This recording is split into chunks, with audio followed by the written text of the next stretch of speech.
Hello.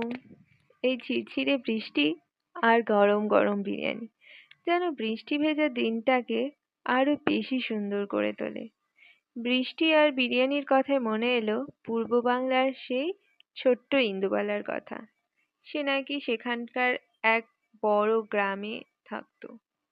নদী, পুকুর, গাছপালা আর মায়ের হাতের রান্না এসবই ছিল তার একমাত্র পৃথিবী। কিন্তু দেশভাগ সব বদলে দেয়। নিজের বাড়ি, নিজের মানুষ আর শৈশবের স্মৃতি ফেলে তাকে কলকাতায় চলে আসতে হয়। নতুন শহরে ইন্দুবালার জীবন সহজ ছিল না। সংসারে কষ্ট, একাকিত্ব এবং প্রিয় মানুষদের হারানোর যন্ত্রণা তাকে ভেতর থেকে ভেঙে দিচ্ছিল। কিন্তু সে হার মানেনি। নিজের মায়ের কাছ থেকে শেখা রান্নাকেই সে বাঁচার পথ বানায়। তার ছোট্ট ভাতের হোটেল, যারা ভাত খেতে আসতো তারা শুধু খাবার খেত না, তারা যেন নিজের বাড়ির গন্ধ খুঁজে পেত। ইন্দুবালার রান্নায় ছিল মায়া, স্মৃতি আর এক অদ্ভুত শান্তি।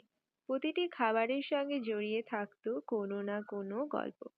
কখনো হারিয়ে যাওয়া ভালোবাসা, কখনো বা দেশভাগের কষ্ট, আবার কখনো ছোট্ট ছোট্ট সুখের মুহূর্ত। আজ এখানেই থাক, আবারও একদিন আসবো ইন্দুবালার গল্প নিয়ে। ইন্দুবালার গল্প করতে করতে আমাদের সুন্দর বিরিয়ানিও তৈরি।